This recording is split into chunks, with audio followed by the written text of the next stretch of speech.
I think it is a mistake to assume that we will have high tariffs in perpetuity. I don't think that would be good economic policy. I am not a fan of tariffs.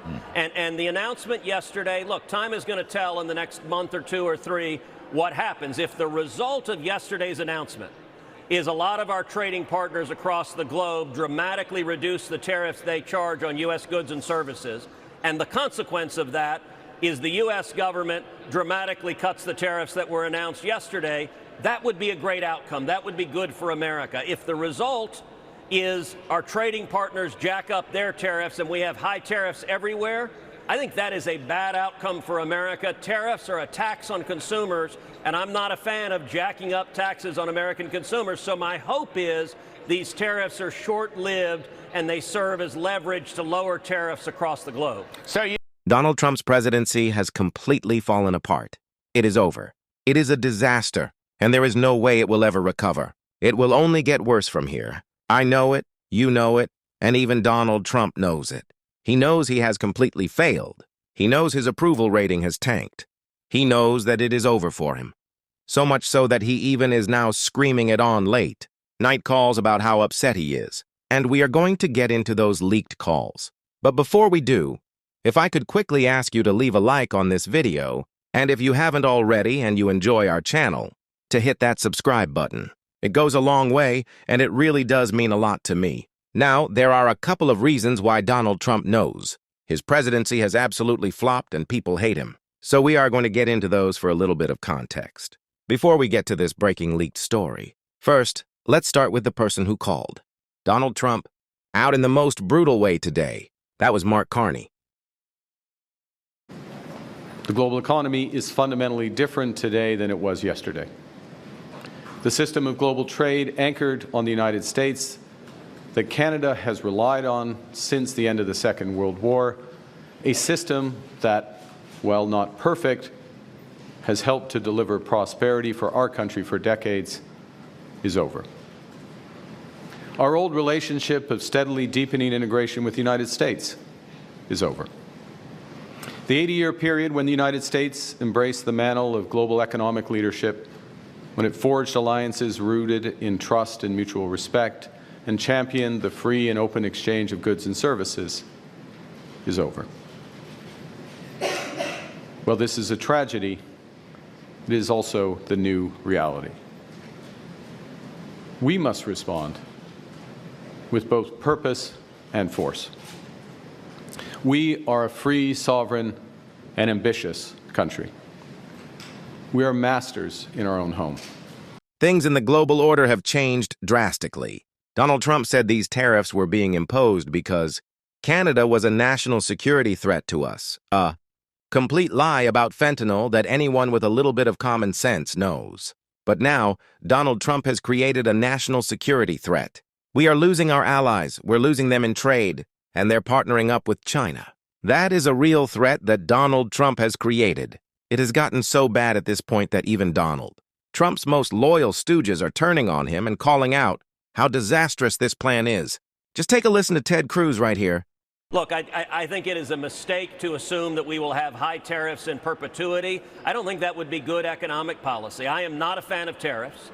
And the announcement yesterday, look, time is going to tell in the next month or two or three what happens. If the result of yesterday's announcement is a lot of our trading partners across the globe dramatically reduce the tariffs they charge on U.S. goods and services, and the consequence of that is the U.S. government dramatically cuts the tariffs that were announced yesterday, that would be a great outcome. That would be good for America. If the result is our trading partners jack up their tariffs and we have high tariffs everywhere, I think that is a bad outcome for America. Tariffs are a tax on consumers, and I'm not a fan of jacking up taxes on American consumers. So my hope is these tariffs are short-lived and they serve as leverage to lower tariffs across the globe. So Republicans are turning on Donald Trump over his tariffs. But of course, this isn't the only scandal that has rocked his presidency as of recently. Of course, Signalgate is still fresh in everyone's mind, no matter what Donald Trump tries to do to distract. So much so that in these calls, this leaked call that I'm talking about, he is still angry, upset, and screaming about it, even though Carolyn Levitt wants us to think differently. You said case closed yesterday. As that case was closed, do you have anything that you can share about what was learned, how this can be avoided in the future, any sort of findings from that investigation? The case is closed, and the president continues to have confidence in his national security advisor. Yes. Case closed? Really case closed? I don't think so, Carolyn. I don't think the case is closed. I think people still want answers. And there are reports out there that Donald Trump is still weighing the option of firing Mike Waltz, firing Pete Hegseth, getting rid of Tulsi Gabbard. This is a story that will continue because Donald Trump said that we were going to have a great economy and maybe a little bit of chaos here and there. That was a lie. We have a terrible economy and it is constant chaos, putting us in danger. Donald Trump knows that. It's why he's melting down in these calls. As we can see in this article right here, sobering reality for Trump as he rages at Night to Friends about negative press. 70 days after his return to the Oval Office, Donald Trump is finding his second presidential term honeymoon collapsing. As the administration officially makes embarrassing mistakes, key allies turn on him, and more Republicans are publicly balking at Trump policies. According to a report out of The Atlantic, the president is increasingly calling friends late at night to snarl about how things are going, as he realizes the sobering reality he is now facing. The reporter points out, close aides to Trump admit that the president has been knocked off his stride, as the Signalgate scandal put the White House in an awkward position combined with key Republicans balking at his tariff policy, both of which have left him furious with people who are supposed to be his allies. That, in turn, has led to late-night angry phone calls.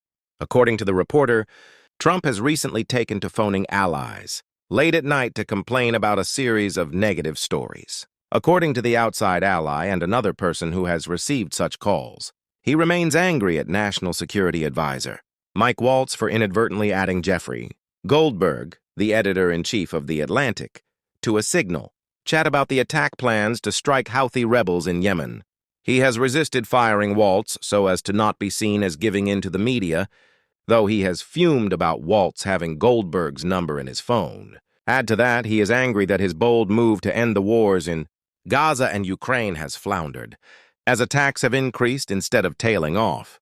That report specifically notes, Trump has watched as a ceasefire in Gaza has been shattered, and as Vladimir Putin has refused to agree to the American terms to bring a temporary halt to the fighting in Europe.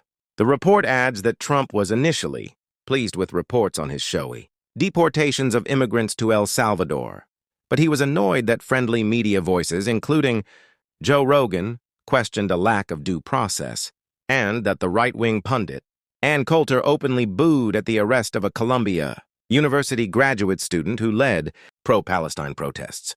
While the White House is hoping Trump's Liberation Day will get the administration back on track, boy, is that not the case.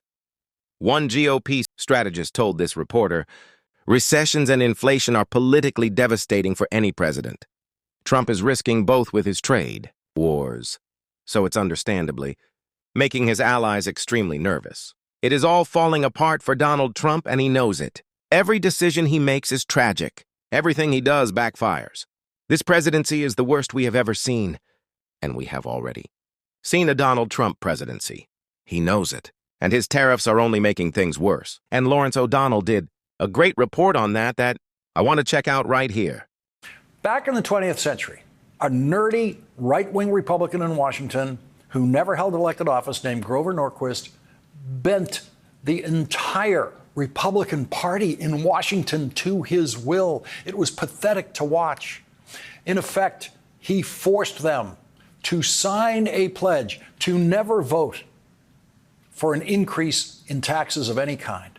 And every single Republican member of the United States Senate signed where Grover Norquist ordered them to sign. Every Republican presidential candidate signed where Grover Norquist required them to sign in order to be Republican candidates. And almost every Republican member of the House of Representatives signed exactly where Grover Norquist ordered them to sign, to never, ever, ever support an increase in taxation of any form. Republicans lived in fear of this guy, that guy right there in the middle. At the time, I declared Grover Norquist to be the most powerful unelected person in Washington because on one issue anyway, he had complete control over one of our political parties. Former Republican presidential campaign manager, my friend Stuart Stevens, wrote a book about the Grover Norquist-controlled Republican Party after Donald Trump was elected president, and he titled that book, "It Was All a Lie." It turns out Grover Norquist was and is a lie. Grover Norquist has revealed himself not to be a principled anti-tax crusader, as has every Republican member of the Senate and House of Representatives, because at some point, every single one of them has supported Donald Trump's increase in taxation on Americans through tariffs, which are sales taxes administered only on goods imported into this country and paid only by Americans in this country. Every one of those Republicans has either actively supported those taxes by Donald Trump or held their cowardly silence about them. And Grover Norquist, the nerd who was once perceived as the toughest Republican operative in Washington, is hiding tonight in his permanent cocoon of cowardly silence about Donald Trump's sales taxes, Donald Trump's tariffs. The last time the gasoline tax was increased in the United States of America was 32 years ago, with only Democratic votes in the House and the Senate. And Grover Norquist was outraged that Democrats, and Democrats only, voted to increase the gasoline tax in America. In 1993, the Democrats voted to increase the gasoline tax by 4.3 cents.